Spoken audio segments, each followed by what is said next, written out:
Live from KSAT 12. The 6 o'clock news starts right now. Uvalde now one step closer to getting a new school to replace Robb Elementary. A group that's working to build that new school now has formal access to state funds in order to make that happen. Yeah, money. Uvalde School Board signed an agreement with the Uvalde Moving Forward Foundation. Our Danielle Ibarra explains what this means for the future of the school and replacing Robb. A new beginning sprouting in Uvalde. The Uvalde CISD Moving Forward Foundation has been working on building a new elementary school. 2 months ago, we got a look at the work being done. We're real mindful of what's going on here. And so to build a new elementary school, doesn't matter where it is important. Here in Uvalde, it matters just that much more. In addition to safety, the school will pay tribute to the 21 lives lost at Robb Elementary. It's a $60 million project. The foundation's executive director, Tim Miller, says $15 million of that is being paid for by the state. That got us started with fundraising, and since then we've continued to raise money through individual donations and family foundations and things like that. Uvalde CISD trustees voted unanimously to sign an agreement allowing the district to give the foundation state money already designated for a new school. This is a unique way to build a school, especially in the state of Texas. Normally, school districts go out for bond elections and raise property taxes to pay for their schools, and because of all the different factors involved, this is not the way this school is being built. The foundation will have to give quarterly reports about expenses and progress. While plans for a new school move forward, Robb Elementary has remained untouched since May 24th, 2022. The district has created a committee to work on a permanent memorial once the old building is demolished. Obviously, the long-term plan is for a memorial site to be built where the building is currently standing. But until we can begin to plan for that, once we have control of the building again, this is what we can do. A Uvalde CISD spokeswoman says the campus is still tied up in legal matters and has yet to be turned over to the district.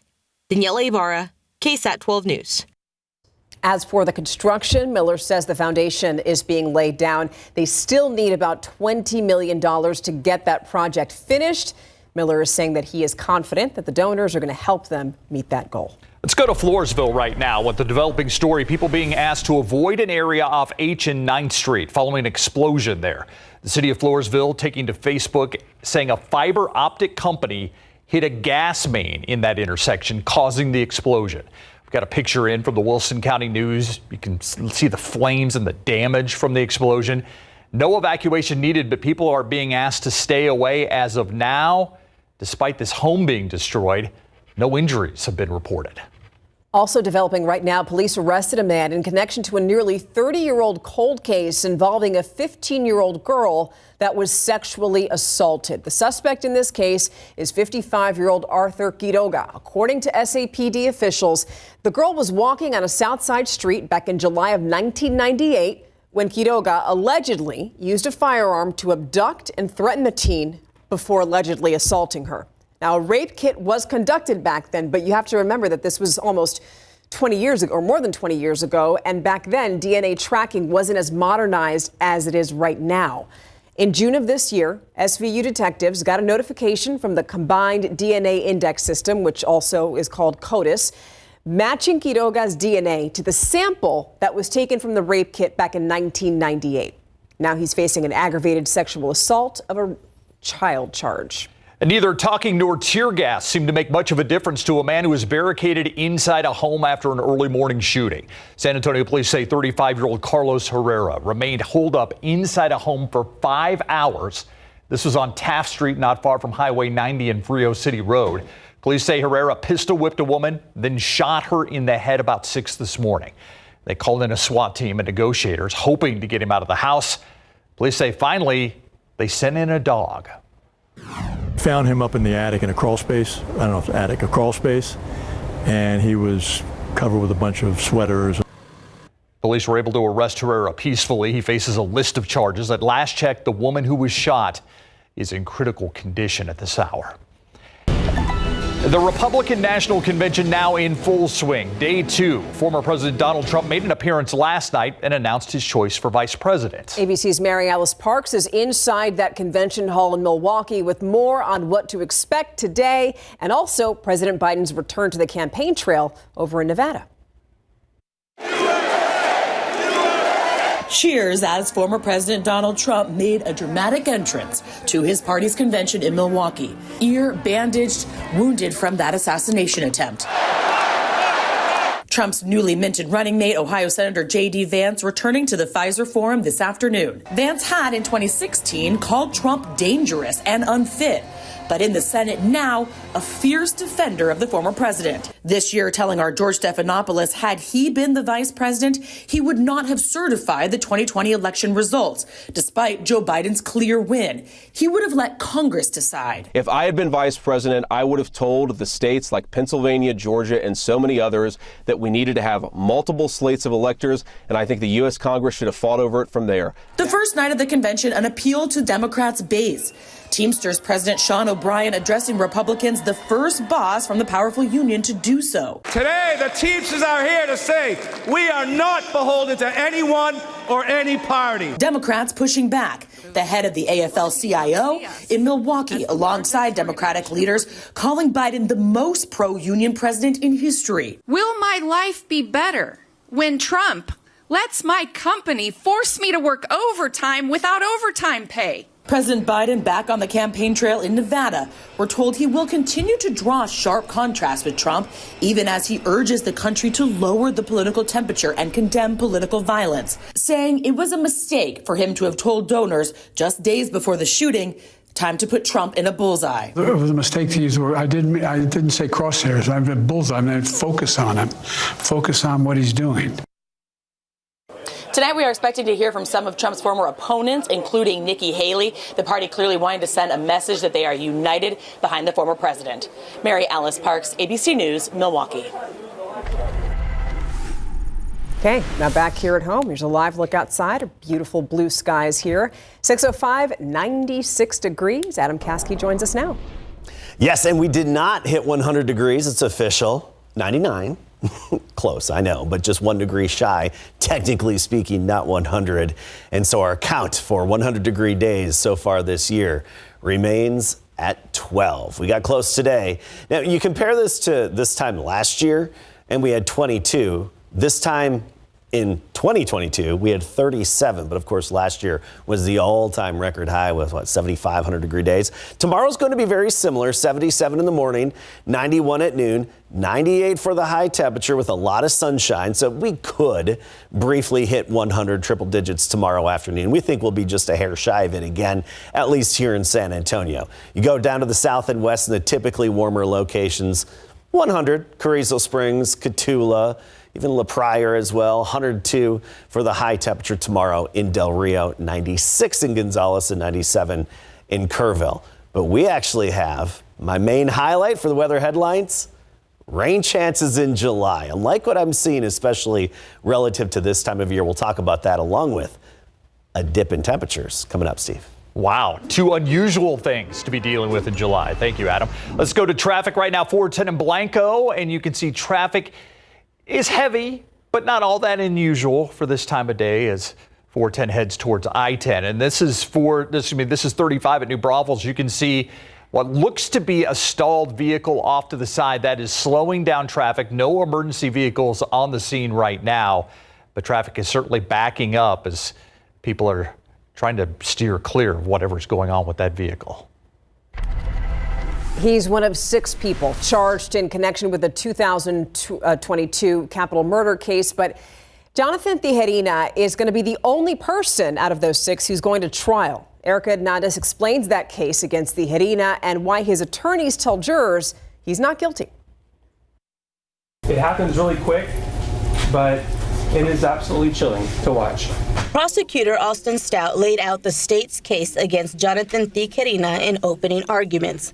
Stout says video evidence will show he was the first person to approach the vehicle Takai TK Michael was sitting in before he was killed. And what happens after that is really quick. You have 5 other men, many of them armed, well armed, who approach that vehicle and all play a different role. Michael, his girlfriend, and her 2 friends were parked outside a hookah lounge off Eisenhower Road. Stout says the men pulled one woman out of the car. Michael's girlfriend got pistol whipped, and Michael was shot several times. This defendant goes over and rifles through this dead man's belongings. You're going to see that on video. Tijerina's attorneys say he was only talking to one of the girls in the car when his friends approached, but they told jurors that Tijerina never took anything and was not part of the shooting. Also, they saw Jonathan Tijerina with a handgun, okay? But you're never going to see that handgun in the video. Never going to see a gun in Jonathan's hand. So what happened to the other men involved in this case? Well, Aaron Trevino, he took a plea deal on the lesser charge of murder. He's actually convicted of being the person who shot Michael, and he was sentenced to 50 years in prison. Nathan Sanchez also took a plea deal on the lesser charge of murder and was sentenced to 35 years in prison. Andres Villarreal and Arturo Reyes were both sentenced 20 years on the lesser charge of aggravated robbery, and Robert Ortiz is awaiting sentencing after also taking a plea deal. As for Tijerina, he waits to see if a jury will find him guilty or not guilty. Erica Hernandez, KSAT 12 News. Cell phone camera footage shared with KSAT Investigate shows a San Antonio police officer using his stun gun to subdue a suspect seen walking away from a stolen truck. Oh my God! What's wrong with you? A lot of screaming, a very intense situation. The man has been identified as 24-year-old Benjamin Aguirre. Aguirre telling KSAT Investigates he simply wanted to know why he was being detained, and the officer didn't provide that reason.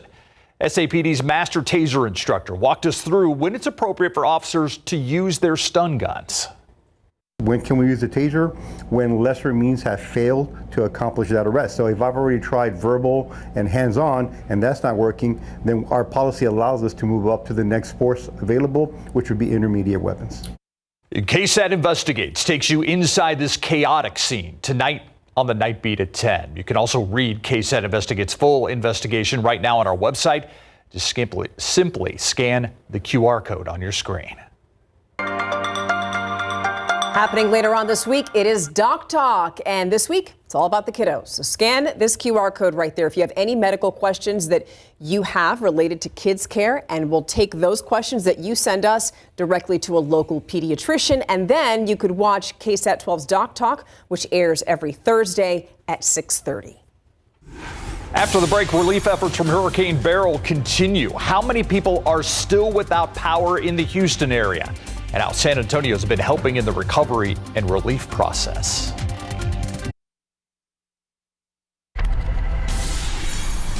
Now, this is just one of nearly 50,000 bags of ice from one San Antonio company sent in the aftermath of Hurricane Beryl. Coming up tonight on the Night Beat, we're walking you through what other San Antonio businesses have done to support southeastern Texas.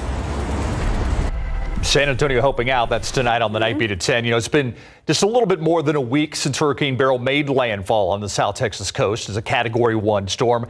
The effects of it are still being felt. Yeah, clearly. That's why we have to send over ice to Houston. According to CenterPoint Energy, which is Houston's main energy provider, more than 70,000 customers right now still don't have power. And that number, that's down significantly from the 2 million that the company had originally reported.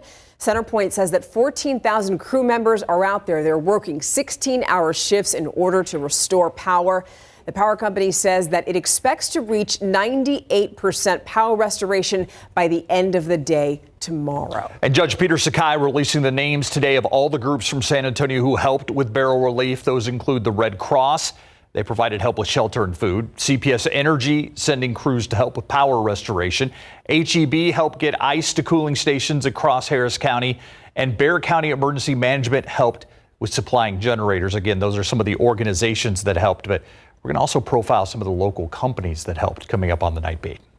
I want to take you back to TransGuide. We just showed you this a little while ago, but we're getting a better idea of what's happening at 35 in New Braunfels. Do you notice that car right in the middle lane? Apparently, it and the car off to the side may have had some type of collision. We couldn't actually make out the car in the middle lane there before. San Antonio police are on the scene along with a Hero vehicle to divert traffic to the 2 lanes. You see 2 lanes are blocked right now as they try to get what looks like it's just a fender bender cleaned up at I-35 in New Braunfels. And now we're taking a look outside. I'm still looking at that 96 degrees. No matter how you feel about what the weather's like outside, it could be worse, like, last year. I feel pretty good about it. 96 in July is not that bad. 96 in July will take a well, the average high is 95. Keep that in mind. And we're going to be dropping a little cooler than average in the days ahead. That's the key. Let's get right to it and take a look at my main weather headline. My highlight is rain chances in July. We don't get this opportunity to talk about multiple rain chances, even in a row this time of year in San Antonio, but we do in the days ahead. Increasing rain chances starting on Thursday. We'll get into what's causing that here in a moment. And I do want to point out temperature trend turning cooler than average. That average high is 95, and I think we'll be closer to the lower 90s by early next week. But let's start with our rain chances.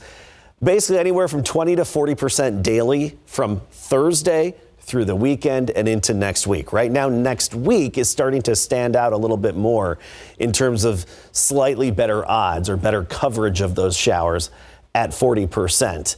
So let's get into this. We've got the upper level high, the big blue H. Typically brings us the dry conditions, especially when it's right overhead. Here's the key, though. It's going to continue to track westward and stay over the western U.S. in the coming days. That keeps the door open for disturbances or energy and even a weak cool front that's going to move into Texas by Wednesday. So notice that front dropping into North Texas tomorrow. Some showers and storms in North Texas, and then it continues to slowly drop southward. And keep in mind, this is not the kind of front that is going to change how it feels outside. It's just a boundary that helps lift the air enough to help trigger some showers and storms. By Thursday morning, a little bit of activity possible, parts of the Edwards Plateau and Hill Country, but then we get into Thursday afternoon, and then that's when that front could just help us enough to kickstart. Could be just what we need, really, to kickstart some showers, some downpours, and a few non-severe thunderstorms dotting the landscape, widely separated in south central Texas. Not everybody's going to get it. And then we'll have a pattern daily thereafter of those opportunities. And you look at the overall rainfall potential over the next 7 days, and anywhere you see the darker green is your higher potential on the map here. And you see that actually filling in across our neck of the woods. Keep in mind, I often show you this map, and there's a big hole over Texas where we don't have a shot at rain because that upper level high is planted overhead. But with the upper high being over the western U.S., that's where the dry conditions are going to be, the high dry conditions. Temperature-wise, tomorrow more of the same, 98 the high, then right near average, 95 on Thursday, 96 Friday, Saturday. Then we start to drop below average with a shift in our pattern for early next week. It's looking promising that temperatures will be cooler than average. So we talked about the big blue H, the upper level high. It's off to the west, northerly steering flow coming out of the north, coming down the plains in North Texas. But the key is it's going to stay out there and open the door for this weak little disturbance, this upper level swirl to drop into the central U.S. In turn, remember, these bring the cooler temperatures, kind of the opposite of the big blue H. And in turn, that's likely to bring the below average or cooler than average temperatures to not just us, but the entire central part of the United States, whereas the hotter than average temperatures, of course, western U.S. underneath the big heat high. That's where it's going to be. So for a change, we see a little break in that action. By the way, quick update on the tropics. No tropical activity out there, none expected to develop within the next 7 days. So we have those rain chances to talk about. Of course, we'll be fine-tuning this forecast. A lot of this comes down to some of the higher resolution data that we get in more real time, and we just have to check back in for those updates. By the way, 6:45, you can't wait to show you the satellite imagery of the dust plume over the Atlantic right now, and we'll forecast where it's going as well. Thank you. All right, I always love Local Kid Makes Good. Yes. This is Local Kid Makes All-Star. Oh, Mary. yeah. Jordan Westberg from New Braunfels High School is set to make his Major League All-Star debut tonight. We'll check in and see how his former coach is holding up through the anticipation. Plus, the Spurs are down their star players, so the team will lean on their experience the rest of the way. Stay with us.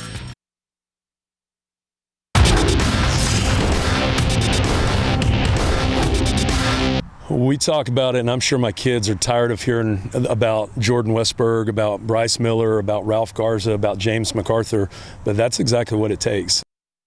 A former New Braunfels Unicorn is playing in his first Midsummer Classic next in Big Board Sports.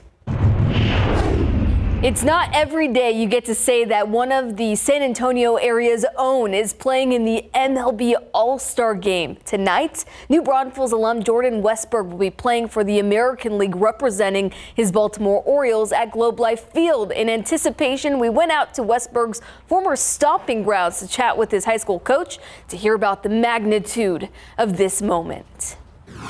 Really cool, really special. I talked to Jordan a couple days ago, and he's excited. We probably voted about 1,000 times between me and my son, and didn't get in as a starter, but we felt like he had a chance to get in as a reserve. And then Devers got hurt from Boston, and he got in. So I sent him a text right after that, and like 5 minutes later, sent a response, and he's excited. Great support. Well, Westberg being a reserve for the American League team means there's no telling when he'll get into the game, so Coach Alford and his family are going to be locked into their TV all night. I've got a buddy that's mad at me right now that I'm not bowling tonight, and so I said, man, I'm going to be glued to the TV. This is a pretty special moment. We're going to watch it and watch the introductions, watch all the stuff going on, just take it all in, and I know he's going to be doing the same thing. You can tell he's just excited about it, but I guarantee you when the game starts, I know it's a fun game. It's a kind of the mid-season deal, but he's going to be competitive. He's, again, probably one of the most competitive kids I've ever been around too, so it's going to be a lot of fun to watch. First pitch is at 7 o'clock. The Summer League Spurs are one of 9 teams who remain undefeated in the Las Vegas tournament. Unfortunately, San Antonio will be without its treasured 2024 lottery pick Stephon Castle the rest of the way due to a wrist sprain. However, the Spurs have shown they're capable of filling the void that Castle leaves. In their last outing without Castle, the Spurs defense overcame a 34% shooting performance by only giving up 76 points to the Hawks to win the nail-biter by 3 points. We missed Steph already, but it's good. So yeah, we've been together right now for everyone know each other. So that's pretty good because I remember last year in the Summer League was not the same kind of vibes that we had. So, but now it's way better. So we kind of know each other. So that's cool. So we got some people from Austin that was with us all year. I mean, with me all year, and we got some guys that their first Summer League, so they got to enjoy. It's a late tip-off tonight, 9:30 start in Las Vegas. Joe Jellybean Bryant, father of the late Basketball Hall of Famer Kobe Bryant, has died after recently suffering a massive stroke, according to the Philadelphia Inquirer, who spoke with LaSalle head coach Fran Dunphy. Bryant was 69 years old. There are different stories of the origin of Bryant's Jellybean nickname, most indicating his love for candy. The Philly Hoops icon was the 14th pick in the 1975 draft and went on to play in the NBA for 8 seasons. So rest in peace, Bryant. Joining his son Kobe. Yes. Hard to believe Kobe's still gone. I know. Yeah. Thanks, Mary. Thank you. And we'll be right back after this. When you have a big city as busy as ours, you need to go to the mayor for answers sometimes, from politics to rent prices to direct flights to D.C. So much we want to know. So it's a really good thing that joining us right now live to talk about all of this is Mayor Ron Nirenberg. Mr. Mayor, thank you for joining us. Great to join you all. Good evening. So when we spoke with you off camera just a minute ago, you said it's been a very busy few days. Understandably, the political world, the world in general, has been rocked since the assassination attempt on Donald Trump's life. On Saturday, I did see that you were one of the first people to tweet a statement denouncing political violence. Now that we've had a few days to sort of digest what's been happening, could you speak to that? Sure. Well, it was a very sad day in America on Saturday when the shooting occurred at the Trump rally. And it doesn't matter who the candidate is. It doesn't matter what party it represents. Political violence in our country should never be condoned. It's not a solution to anything. In fact, it is against everything we stand for as Americans. And so, we will always have policy disagreements. We will always have differences of opinion. The beauty of America is that we have settled those differences at the ballot box, and that's what we should continue to focus on. And I hope that our country can unite around the fact that this is a clear example of what we should not be, nor what we should become. Obviously, this is not, there have been reports of threats against public officials on a national scale. Are you concerned, or have you experienced those kind of threats on a local level? We have unfortunately seen threats against public officials, not just elected officials, public officials in general, rise over the last probably decade. It's no different here at the local level. We take those matters very seriously. It's not condoned. Thankfully, the fever pitch that you see in our national politics is not what you typically see at the local level. But we need to, especially because local government officials and our local communities are so close to the neighbors, the constituents we work with every day. It's incumbent upon local officials to hold themselves to the highest of standards when it comes to civil discourse. And that's something that we've tried to take very seriously here at the city. I certainly take it very seriously. We want to model what good governance looks like at the local level. And thankfully, for the most part, we have done that. Now let's talk about something that's a little bit more, well, it's still on a national scale, but locally. Did you happen to see President Biden's pitch for capping rent prices? We know that this is something that would specifically go after corporate landlords, and those would be people that own 50 or more rental units, and it would make it so that they couldn't raise rent more than 5% year over year. What do you think about this? Because this is, a lot of people in San Antonio also complain that the rent here is high, considering what the median salary is. Well, number one, I applaud the president for for doing what he can to find solutions to real problems. And one of the big problems that we have in America is the housing crisis, the housing cost burden at virtually every area, every level of income is growing disproportionately to wages. We've seen that here at the local level. So I don't know a whole lot of details with regard to the proposal that was made. But needless to say, the housing cost burden in all corners of our country is an extremely urgent problem. And we've got to address it as a community. We've got to address it as a nation. And so I look forward to hearing more about that particular proposal. But making the housing crisis a top priority is something that I agree with. And you'll hear that echoed across almost every city in the country in my conversations with peer mayors. Yeah, Mr. Mayor, when Toyota came to San Antonio, it was a huge thing, a huge coup for this city. Yeah. Right now, there are a group of people on the south side meeting to discuss the buffer zone around the Toyota plant. They don't want to be limited in terms of what they can do on their properties that happen to be near the plant. Why is this buffer zone so important? Well, I will tell you that this city is no stranger to concerns by neighbors with regard to manufacturing sites, industrial sites. We've seen that recently in the conversations regarding the recycle plants. So in the midst of our comprehensive planning effort that I chaired starting back in 2016, we wanted to look at ways that we can prevent bad things from happening in the future with respect to where residential communities are built. And so this overlay district that's being discussed is an attempt to prevent those very close residential communities from being negatively impacted, environmental and health issues, next to manufacturing facilities. Again, we have a history of that here in San Antonio. And so smart planning would have you try to prevent bad things from happening in the future. This is still an open conversation. In fact, as we speak, there is a conversation happening at the Zoning Commission. I'm not sure what the outcome of that will be. I'm going to have conversations with my colleagues on the south side, Councilmember Rocha Garcia in District 4, Councilmember Villagran in District 3, whose districts this overlay is part of. So again, these are efforts to smartly plan our city for the future as it relates to where residential communities are placed, developed in relation to manufacturing facilities. We want to prevent health and environmental impacts on those residents.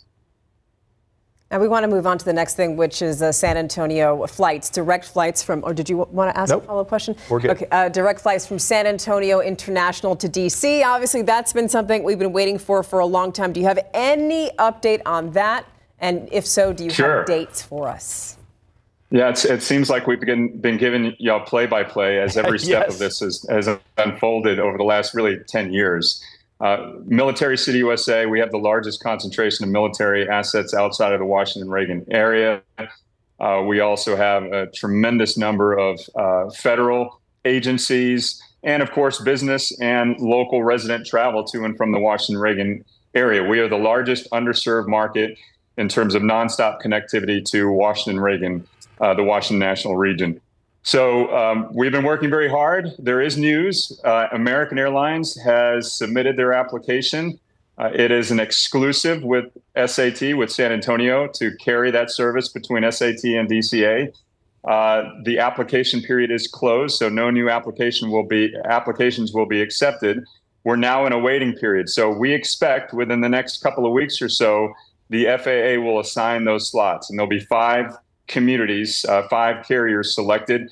We are keeping our fingers crossed and lighting all of the candles to make sure that San Antonio is one of those communities. But we've done everything we can outside of the fact that we need members of our community, including military, business, and everybody else, to voice their support. You can go to our sanantonio.gov website and take a look at how you can submit your comments in support of that flight. But needless to say, it's important to national security. It's important to our military and service members. It'll be important for San Antonio in general. Yeah, and I think we also have a link on our website so people can do the very same thing. Are you surprised it hasn't happened yet? I mean, I thought this would be maybe kind of a quick process, that it would be kind of like, let's get it done already. So when I learned 11 years ago that it literally takes an act of Congress to assign a new slot, no, I'm not surprised it hasn't happened yet. I am pleasantly surprised that we've had such tremendous bipartisan support for this latest push, and we've been able to navigate sort of the challenges that we've experienced in years past. So 10 years to get a major piece of legislation passed, and for San Antonio to be a victor in that regard, I'll take it. Every day has been work, but if we can get it done this round, so much the better. All right, and we should have an answer on that in the next 2 weeks. Yeah, and I'm actually think the mayor's probably going to be relieved I didn't ask him one Spurs question in this entire ordeal. I'm changing it up this time. Not even about Stephon Castle or any of that. You know, I'll be back for it, Steve and Stephanie. So just let me know when. But they look good in the summer league, don't they? Yeah, exactly. I'm calling them the baby Spurs. Baby Spurs like Vegas. All right, Mr. Mayor, thank you so much for your time. Have a great night. Thanks, y'all. You too. Have a great evening. And we'll be right back after this. All right, we're joining you live with a nice look outside here. 6:43 right now, still 96 degrees. I have to say, if you have a pool, I'm a little jealous. Yeah. Use the pool. Well, I was going to say, quite often this time of year, and especially into August, the water gets very warm in area pools. But I have noticed, and people have even mentioned, that this year it's a little different, and that's because of the rain. That tends to cool down the water a little bit. If I remember right, our 6 o'clock producer, Haley, mentioned going to SeaWorld. And it being too cool at Aquatica. Is that what she said? Yeah, she's complaining it was too cool. Oh, we had clouds, and it was, in the 80s, and the water was cold. She said freezing. Freezing, that's right. She did say freezing. Wasn't freezing, it's just cooled from the rain that has fallen. So it's a good thing. I know people who have tried to put ice in their pools. That doesn't work. Okay, we're going to talk about the Saharan dust, where it is, where it's going, and a comparison of this year to last year, rain chances and cooler temperatures, all that coming up.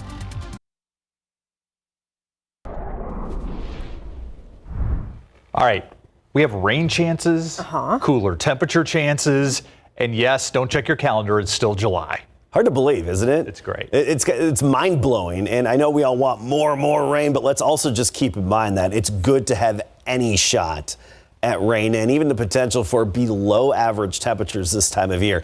And this time of year, we often talk about the African dust, and I want to show you the satellite imagery, the latest imagery, and we're going to look way to the right of the screen here, and you see that dark brown plume, very visible from the satellite up in outer space, and you can really see that traveling westward. That is the most recent and very thick plume of African dust that's headed westward.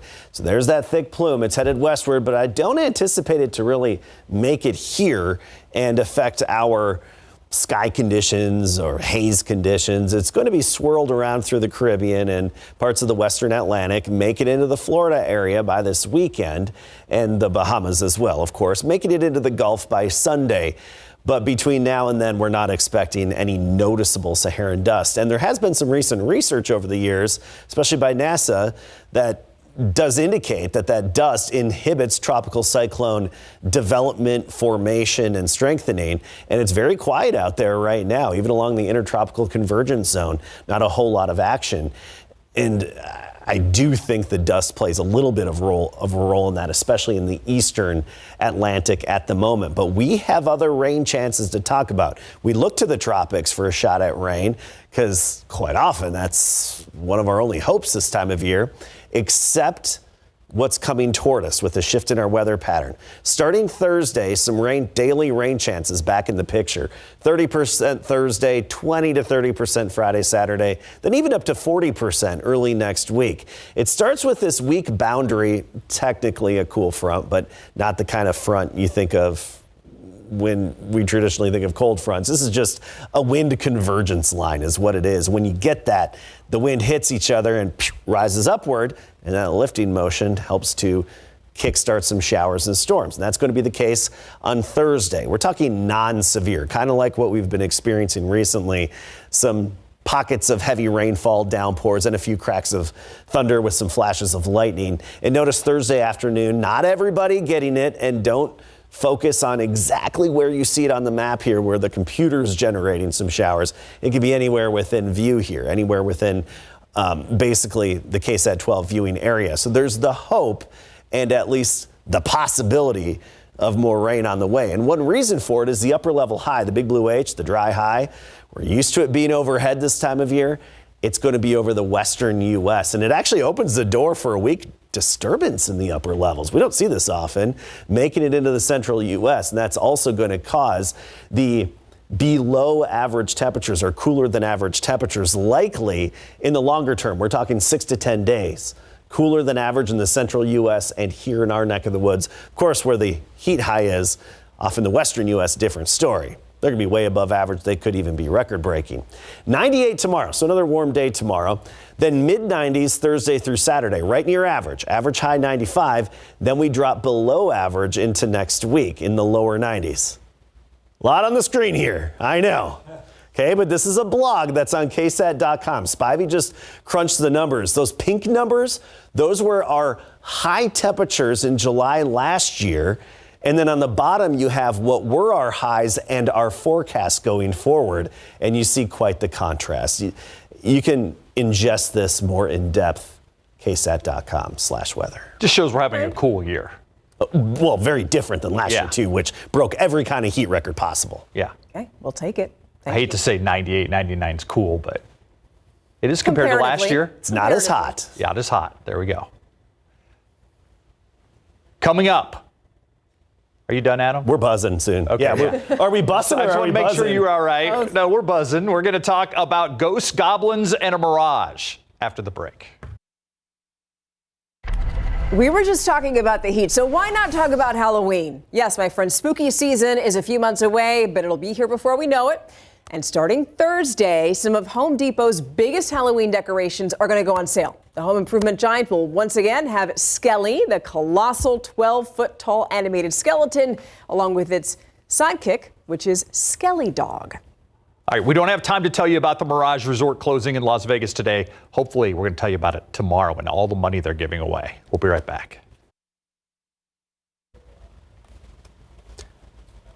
Oh, we're going to me. That's right. It's you, Adam. That's me.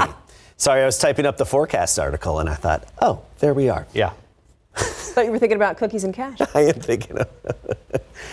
We were talking about, we're going to try to get that Mirage story to you tomorrow. Anyway, we've got more promising rain chances, daily rain chances starting Thursday into next week, and below average temps. Boom. Thank you for joining us. We'll see you right back here on the Night Beat. See you at 10.